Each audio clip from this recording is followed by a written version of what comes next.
सभी भाई बहनों को जय मसीह की। दाऊद की धन्यवाद प्रार्थना। तब दाऊद राजा भीतर जाकर यहोवा के सम्मुख बैठा और कहने लगा, हे यहोवा परमेश्वर, मैं क्या हूँ और मेरा घराना क्या है कि तूने मुझे यहाँ तक पहुँचाया है। हे परमेश्वर, यह तेरी दृष्टि में छोटी सी बात हुई, क्योंकि तूने अपने दास के घराने के विषय में भविष्य के बहुत दिनों तक की चर्चा की है। और हे यहोवा परमेश्वर, तूने मुझे ऊंचे पद का मनुष्य जाना।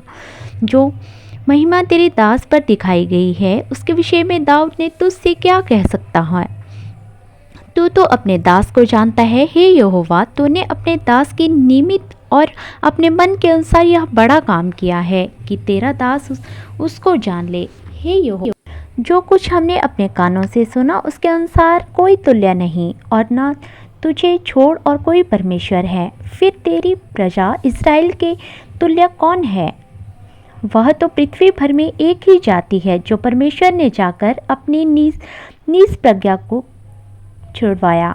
इसीलिए तो बड़े और डरावने काम करने वाला नाम करे, और अपनी प्रज्ञा के सामने जो तूने मिस्र को छुड़ा ली थी, जाति जाति के लोग निकाल दे, क्योंकि तूने अपनी प्रज्ञा इस्राएल को अपनी सदा की प्रज्ञा होने के लिए ठहराया है। हे यहोवा, तू आप उसका परमेश्वर ठहरा। इसीलिए अब हे यहोवा, तूने जो वचन अपने दास के और उसके घराने के विषय में दिया है, वह सदा अटल रहे, और अपने वचन के अनुसार ही कर, और तेरा नाम सदा अटल रहे। और यह कहकर तेरी बढ़ाई की जाए कि सेना का यहोवा इस्राएल का परमेश्वर है, वरन वह इस्राएल के लिए ही परमेश्वर है। और तेरे दास दाऊद का घराना तेरे सामने स्थिर रहे, क्योंकि हे मेरे परमेश्वर, तूने यह कहकर अपने दास पर प्रकट किया है कि मैं तेरा घर बनाए रखूँगा। इस कारण तेरे दास को तेरे सम्मुख प्रार्थना करने का हियाव हुआ। अब हे यहोवा, तू ही परमेश्वर है, और तू ही अपने दास को यह भलाई करने का वचन दिया है।